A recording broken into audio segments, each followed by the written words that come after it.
নবম শ্রেণীর সকল ছাত্রছাত্রীদের শারদ এক্সক্লুসিভ চ্যানেলে স্বাগতম। আর মাত্র কিছুদিন বাকি রয়েছে তোমাদের ফাইনাল পরীক্ষা। এর মধ্যেই অতি গুরুত্বপূর্ণ প্রশ্ন সাজেশন নিয়ে হাজির হয়েছি। এখানে বাংলা বিষয়ের সব থেকে গুরুত্বপূর্ণ প্রশ্ন রয়েছে, অর্থাৎ এই ভিডিওতে যে প্রশ্নগুলি রয়েছে এবারের জন্য খুবই গুরুত্বপূর্ণ। আর প্রত্যেকটা গল্প, নাটক, প্রবন্ধ থেকে নেওয়া হয়েছে একটি দুটো প্রশ্ন, যেগুলি খুবই গুরুত্বপূর্ণ। গদ্য থেকে গদ্য থেকে যে প্রশ্নগুলি খুবই গুরুত্বপূর্ণ। ইলিয়াস গদ্যে অর্থাৎ গল্প, ইলিয়াস গল্পের মধ্যে যে প্রশ্নটি গুরুত্বপূর্ণ, কারণ একটা প্রশ্নই দেওয়া রয়েছে এখানে। ইলিয়াস গল্প অবলম্বনে ইলিয়াসের পরিচয় দাও, খুবই গুরুত্বপূর্ণ। এবার পরবর্তী দাম গল্প। দাম গল্পের মধ্যে ১ নম্বরে যে প্রশ্নটি রয়েছে, এখানে টোটাল দুটো প্রশ্ন রয়েছে, তার মধ্যে একটা খুবই গুরুত্বপূর্ণ, ২ নম্বরটা। তো আগে ১ নম্বরটা বলি। দাম গল্প অবলম্বনে সুকুমার চরিত্র আলোচনা করো, গুরুত্বপূর্ণ। তার থেকে গুরুত্বপূর্ণ ২ নম্বরটা। ২ নম্বরে রয়েছে দাম গল্পের নামকরণের সার্থকতা বিচার করো, খুবই গুরুত্বপূর্ণ নামকরণের সার্থকতা। স্টার দেওয়া রয়েছে নিরুদ্দেশ। নিরুদ্দেশ গল্পের মধ্যে যে প্রশ্নটি খুবই গুরুত্বপূর্ণ।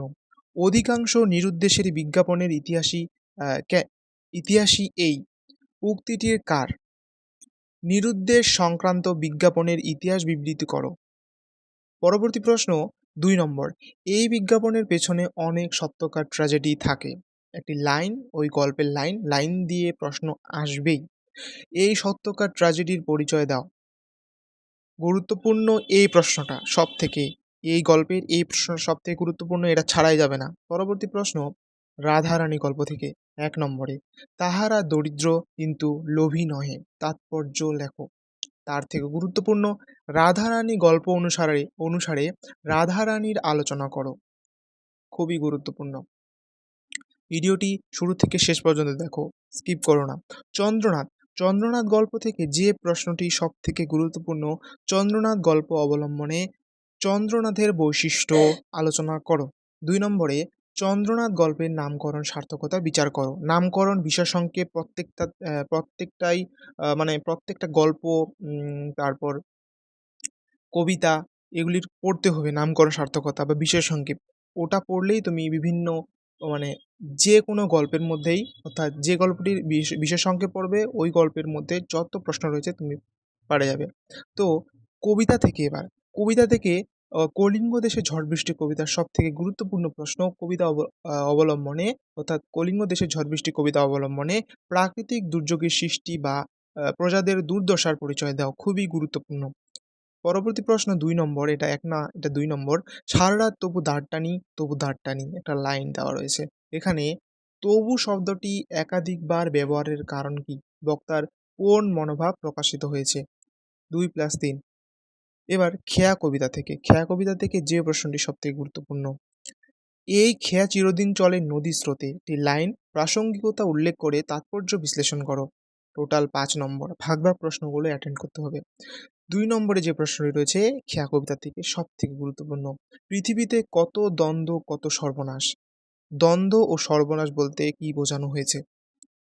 তো এই দ্বন্দ্ব ও সর্বনাশ কি ভূমিকা পালন করেছে, তার সঙ্গে খেয়া নৌকার যোগ কোথায়? এটা ভাগ প্রশ্ন রয়েছে, খুবই গুরুত্বপূর্ণ। ভাগ প্রশ্নগুলো সব বিষয় অর্থাৎ সব সাবজেক্টের ভাগ প্রশ্নগুলোই আগে অ্যাটেন্ড করতে হয় যদি পারো। এবার আকাশে ৭টি তারা। ১ নম্বর, কবি বাংলার সন্ধ্যার যে চিত্র এঁকেছেন তা উল্লেখ করো। বিষয় সংক্ষেপ পড়লেই তুমি পেয়ে যাবে, অর্থাৎ পেরে যাবে। ২ নম্বর, এরই মাঝে বাংলার প্রাণ, একটি লাইন এরই মাঝে বলতে কবি কি বোঝাতে চেয়েছেন? বিষয় সংক্ষেপ পড়লে এটাও পারবে। আবহমান, যা গিয়ে ওই উঠানে তোর দ্বারা, তাৎপর্য আলোচনা করো, খুবই গুরুত্বপূর্ণ। আবহমান কবিতার এই প্রশ্নটি খুবই গুরুত্বপূর্ণ।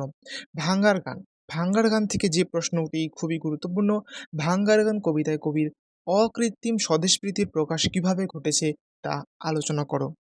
এবার আমরা কবিতায় যে প্রশ্নটি সব থেকে গুরুত্বপূর্ণ। আমরা কবিতায় কবি সত্যেন্দ্রনাথ দত্ত বঙ্গভূমির প্রাকৃতিক সৌন্দর্যের যে বর্ণনা দিয়েছেন তা বিশ্লেষণ করো। পরবর্তী প্রশ্ন নাটক থেকে। ধীবর বৃত্তান্ত নাটক, এই নাটক থেকে যে প্রশ্নটি সবথেকে গুরুত্বপূর্ণ, যে বৃত্তি নিয়ে যে মানুষ জন্মেছে সেই বৃত্তি নিন্দনীয় হলেও তা পরিত্যাগ করা উচিত। উক্তিটি এখানে কার, কোন প্রসঙ্গে বলা হয়েছে? খুবই গুরুত্বপূর্ণ এই প্রশ্নটি এই নাটক থেকে। ২ নম্বরে যেটা রয়েছে, ধীবর বৃত্তান্তর নাট্যাংশ অবলম্বনে ধীবর চরিত্রটি আলোচনা করো। এবার ব্যোমযাত্রীর ডায়েরি। ব্যোমযাত্রীর ডায়েরি থেকে যে প্রশ্নগুলি খুবই গুরুত্বপূর্ণ। ১ নম্বর, একটা বিশেষ দিন থেকে এটা আমি অনুভব করে আসছি। এখানে বক্তাকে, এই লাইনটির, এই উক্তিটির বক্তাকে কোন দিনের কথা বলা হয়েছে, ওই দিন থেকে বক্তা কি অনুভব করেছেন? ভাগ, ভাগ প্রশ্ন। এবার করভাস থেকে যে প্রশ্নটি সবথেকে গুরুত্বপূর্ণ এবারের জন্য, করভাসের আশ্চর্য প্রতিভা ও বুদ্ধিমত্তার পরিচয় দাও। এবার পরবর্তী প্রশ্ন ২ নম্বর, করভাস গল্প অবলম্বনে অর্গাস চরিত্র আলোচনা করো। পরবর্তী প্রশ্ন স্বর্ণপণি থেকে যে প্রশ্নটি সবথেকে গুরুত্বপূর্ণ ২ নম্বরে সেটা রয়েছে। ১ নম্বরটাকে বলি, প্রফেসর শঙ্কুর স্বর্ণপণি গাছ সংগ্রহের কাহিনী সংক্ষেপে লেখো। এটাও গুরুত্বপূর্ণ, এগুলিও ছাড়া যাবে না, কিন্তু এগুলি আগে অ্যাটেন্ড করতে হবে। যদি পড়া না হয়ে থাকে এগুলি আগে অ্যাটেন্ড করতে হবে, বা এগুলি পড়তে হবে, পড়ার পর এগুলি হয়ে গেলে। এবার প্রবন্ধ থেকে, অর্থাৎ তোমাদের প্রবন্ধ রয়েছে ৩টি। হিমালয় দর্শন প্রবন্ধ। হিমালয় দর্শন প্রবন্ধ থেকে যে প্রশ্নটি সবথেকে গুরুত্বপূর্ণ, হিমালয় দর্শন প্রবন্ধে বর্ণিত অরণ্য প্রকৃতির বর্ণনা দাও। ২ নম্বরের প্রশ্ন, এই হিমালয় দর্শন প্রবন্ধে পার্বত্য পথে লেখিকার রেলগাড়িতে যাত্রার অভিজ্ঞতা সংক্ষেপে লেখো। এবার নবনব সৃষ্টি প্রবন্ধের মধ্যে যে প্রশ্নটি সবথেকে গুরুত্বপূর্ণ, বিদেশি শব্দ নেওয়া ভালো না মন্দ সে প্রশ্ন অবান্তর। একটি লাইন, কে এমন মনে করেন, তার এমন মনে করার কারণ কি? পরবর্তী প্রবন্ধ ১ নম্বর, চিঠি রচনা অবলম্বনে স্বামী বিবেকানন্দের স্বদেশ ভাবনার পরিচয় দাও। পরবর্তী প্রশ্ন ২ নম্বর, তুমি ঠিক সেইরূপ নারী যাকে আজ প্রয়োজন। কার কথা বলা হয়েছে? মন্তব্যটির তাৎপর্য লেখো।